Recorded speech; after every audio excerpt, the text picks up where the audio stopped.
Hey folks, so it's time for a refresh for my succulent Buddha bowl. So if you recall, maybe a couple years ago, I made this. It was in a beautiful Corten steel wide mouth bowl, and this was silver before, but you could see just with Corten steel, the idea is that it ages and it starts to rust. I think it looks really beautiful.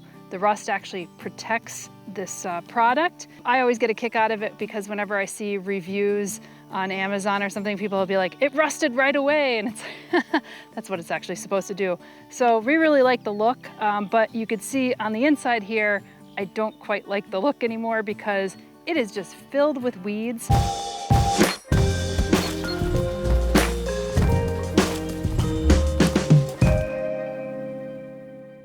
I'm trying to figure out a way to keep the little animals off of this. You'll see that we have a chipmunk hole right here. There's another one right through here, so they like to bury the peanuts. It's partially my fault because I do feed the chipmunks some peanuts. But you'll see groundhogs sitting on top of here because we put it on our deck. Like animals and birds, they love an outpost. So this will be like the tallest thing on the deck, and they'll just go on top of it and they'll like look out. So I don't know how to keep them off, but one thing for certain is I got to get these weeds out. And the other thing too is you'll see what's left is the sedum.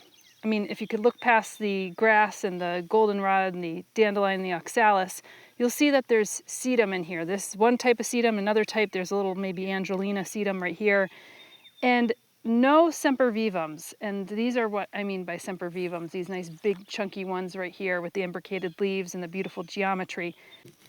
What I've noticed is that the birds tend to eat them, and they are called sempervivums, live forever, and they do happen to be edible. But I always kind of recognize like the blue jays and the robins, they kind of go up onto this and they start pecking at the sempervivums. So I thought that was really interesting. I mean, I'm still going to plant them in here.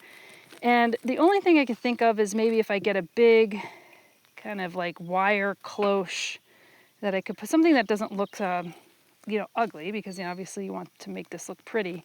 Another idea that I had was that what if I just put like a really tall one of these, like a nice piece of wood that comes up, and then they would sit on the top there and maybe leave the rest alone. But maybe that's the case for birds, but I can't see something like a groundhog doing that. So if you have any ideas, shoot me off some ideas in the comments below. I mean, we have tables and chairs there and everything, but they just really seem to like to sit on this.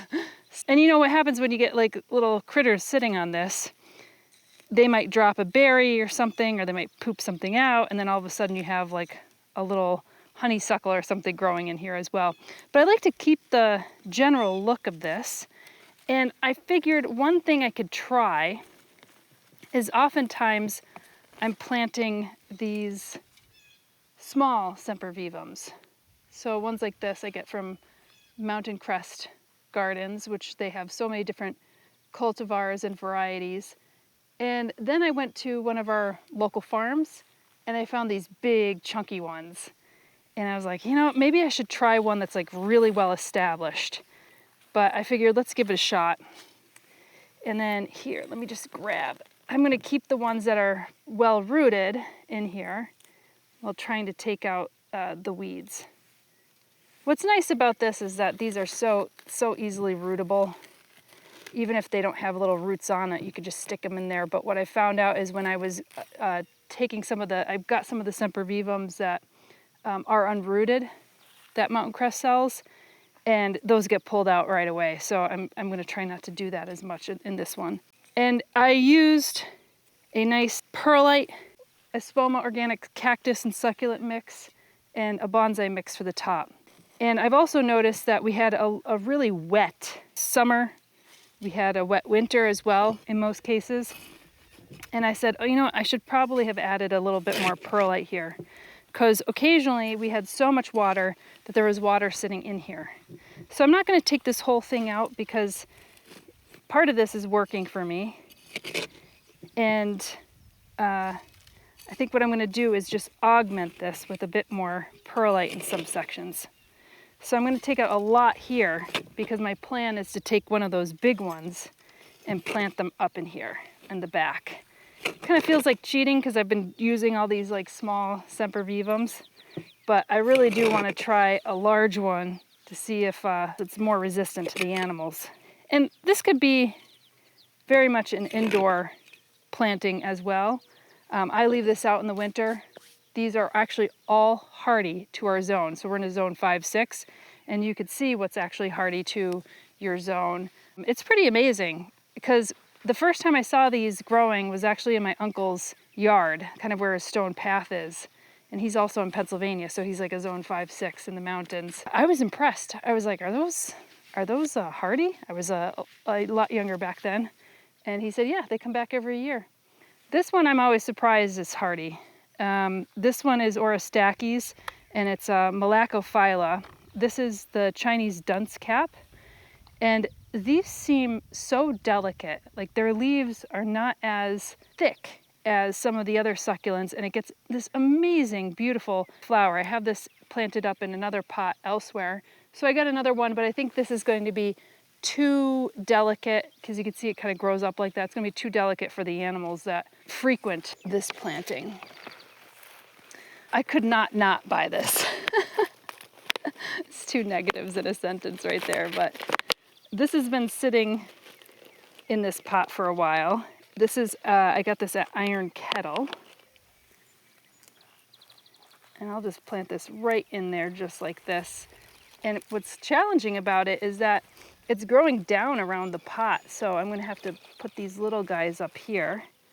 And that fills in quite nicely. And you know, I've been sitting on this, it's now like late July when I'm filming this, and I've been sitting on this project for a little while now. I'm like, oh my God, I can't believe like half the year is out. I mean, granted, outdoor tasks, you don't really start doing them until maybe March, April, and then it's June, things really start taking off. But by the time July comes around, you're just like, oh my God, where's the time gone? And you know, the days are filled with lots of like little tasks, and sometimes you get up and you're just like, just another little task, and they all build up. And I think you just have to get up during the day and you say, I'm going to finish this task. And this is one of the ones that was on the list of things to do. Let's start planting the rest of this. Now I really like this, the way this looks. I might want to beef it up a little bit more here. Like something like this. Even if I had a stone, a cool stone that I could put in there, but let's do it with soil for right now.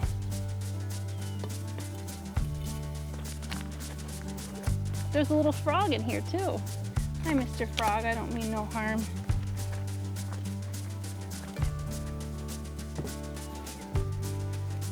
Maybe just a little small one like that, just to bring it up. That's kind of cool. And then you could grow a little bit more under it. I'm putting roughly like 50-50.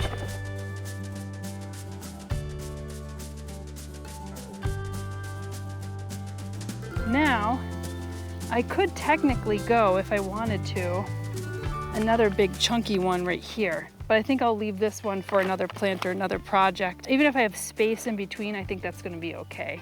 This one's a nice big one. This one is called Sempervivum Color Rocks Blushing Garnet. And a lot of the ones that I got are the ones that change color. So ones that may look a little blue-green and then they turn bright red in the sun. Kind of like this, which is really great. This one you can see is already pretty red. This one is called Color Rocks Coral Red.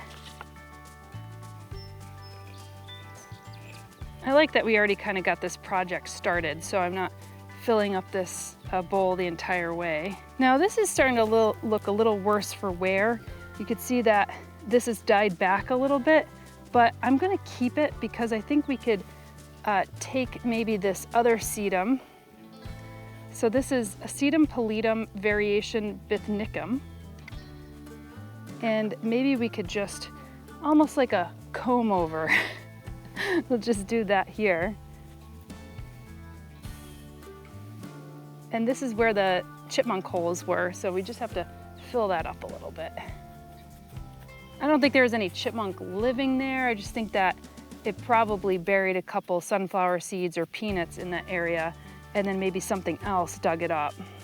Okay, this one also has this beautiful red color, and I love this growth structures. This is Sempervivum Houfelii, so this is like a nice Houfelii type. And then I have other ones that are a bit more arachnoideum type, so you can see that these with the little cobwebby structures. So I didn't get as many of those this year.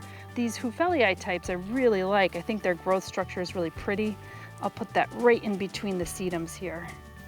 This is also one of my favorite ones. I think the color is gorgeous. Sedum daisiphyllum Himalayan Skies. I should have gotten a couple more of these, but you know, they do spread. Let's see, we can maybe go with this one that's like a chocolata. This is called Sempervivum Houfelii Chocolata Sundae. And this gets a nice reddish brown color. The other thing we could do to kind of cover some of this is when I use the topper of the bonsai mix, which is this really nice calcined clay, expanded shale, that's another solution. I have this whole back area. Let me spin this around so you can see what I'm looking at. So what I'd like to do maybe is take some of those arachnoideum types, some of the smaller ones. So this one is Gorgeous de Dalu, Sempervivum arachnoideum, and this says that it's actually hardy to -20 degrees Fahrenheit, which if you're in a zone 5, that's what you need to have in order to survive. And you know, these are growing in pots. It's a little easier to kill off these if they're not growing in the ground, because the ground it's got insulative power, I should say, when it's not as insulated in this planter pot that's not in the ground. Okay, this one is Globiferum species Hirsutus Emerald Spring. It's another pretty one. Look at that. It has like little red tips on it. Something that might be a little different is these Ruskias, and this is a Pulvinaris shrubby ice plant. And you'll see that you could grow these in your garden as well, these Ruskias. I don't ever see them growing beyond 1 year when I plant them in pots like this. But I got it just because it gives a slightly different form than the Sempervivums and some of the sedums. Sempervivums are also called hens and chicks, and you could take off the chicks just like this, and then you could plant them up elsewhere. So that's exactly what I'm going to be doing, because I think I'm going to run out of, I have a lot more space, so I could take my finger, a little chopstick or a stick or anything that you might have, and you could just poke them right in there. This one is a Globiferum, and again, I got these because they have these little red tips, which I think are really beautiful. I'd like a lot of color in these succulent Buddha bowls. This is another Houfelii, Globiferum, subspecies Hirsutus borealis. And these ones right here are Sedum reflexum blue spruces, which I think is an incredible name for them because they do look like a really succulent blue spruce. In fact, I had this blue Abies, which is a fir that's planted up top there, and I took a number of these because they to me, they kind of looked like the fir, like on a miniature version. And so I planted a bunch of those in like more of a rock garden type. So these are quite lovely, and they do spread nicely.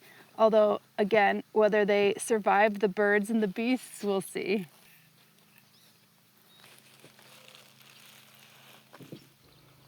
All right, and then after this, I'm just going to add some bonsai topper to this. Actually, this is a nice one. This is called Sedum Angelina. It's the one that I thought I had growing still right around here. This gets a really nice bright yellow color, and it is a good spreader. It's unfortunate that I only had like one right there, but I'm going to plant it another little section right here, and hopefully it'll start to spread again. But they are really nice.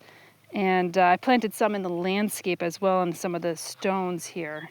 So let's just get that one in there, and let's hope it spreads.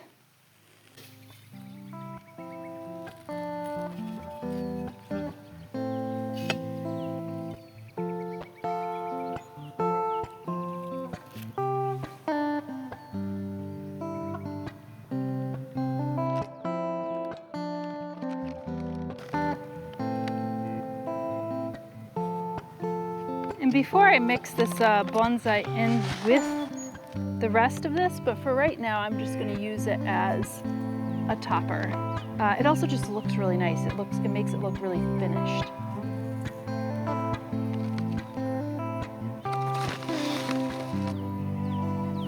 I'm just gonna water this in, and there are some gaps in here, but the best thing about this is if you wanna just take off a few of these and stick them in, it's so easy to do.